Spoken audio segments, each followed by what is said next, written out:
हळूच बोलल्यावर सगळ्यांनी मुटके वर केले पाहिजे खाली का बघत हो? हं?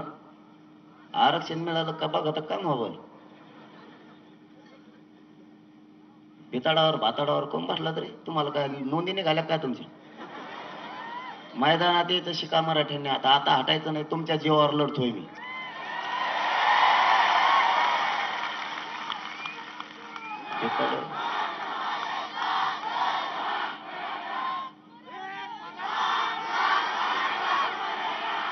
काय काय नाही ते सावलीत धरली हो लिंबाचे आंब्याचे झाड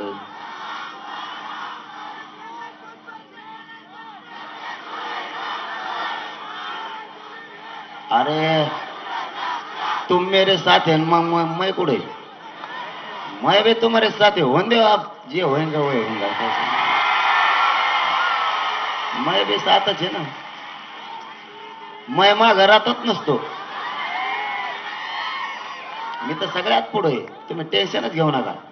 फक्त तुमची शक्ती कमी होऊन देऊ नका या आरक्षणच कसे देत नाही तेच बघता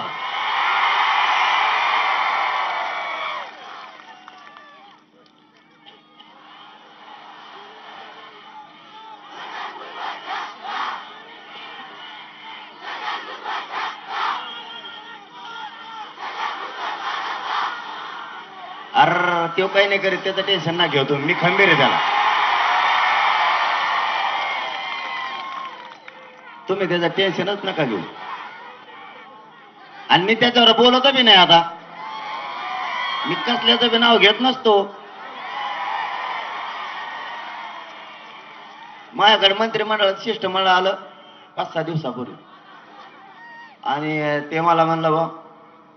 आम्ही त्याला सांगितलं समजून आता जरांगे पाटला आणि त्यांना बोलणं म्हणलं कॅन्सर पण त्यो का आरक्षणाच्या विरोधात बोलला की वाजीलाच म्हणून समजायचं त्याला सुट्टीच नाही किसीला फिसीला भेट नसतो आम्ही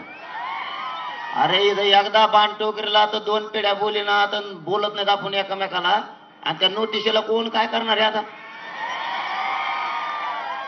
खरं सांगा बरं तुम्ही नोटिशीला घाबरणार आहेत का हात वर करून नाही अरे मग तुम्ही आरक्षण घेतल्याशिवाय राहत नाहीत आता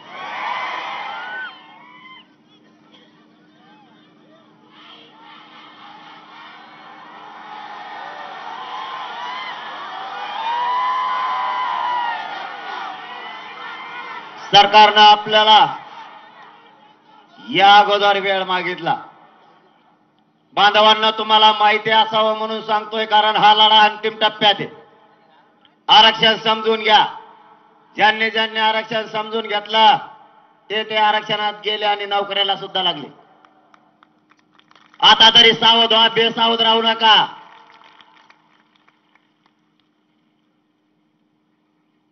बहाणेबाजी करून आजूबाजूला जाऊ नका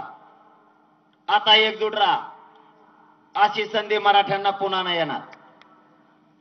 दिलेल्या नोटिशीचा सन्मान करा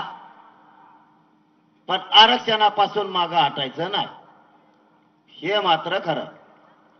कारण अंतरवालीच्या माता मावल्यावर सुद्धा काही नाही करून गुन्हे मग महिला घाबरायला तयार नाही तुम्हाला अंतरवालीचा एक किस्सा सांगतो महिलांचे डोके फुटले 40 पेक्षा 50 पेक्षा जास्त टाके त्यांच्या डोक्यात पडले ज्यावेळेस त्या 4-5 दिवसांनी शुद्धीवर आल्या त्यावेळेस त्यांचा मला फोन आला म्हणे दादा आता रक्त सांडलंयच आता नाही माघार घ्यायचे आरक्षण मिळाल्याशिवाय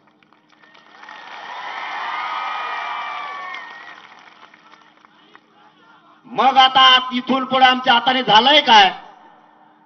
म्हणून तुम्ही आम्हाला नोटीस द्यायला लागलात काल सरकारला सांगितलंय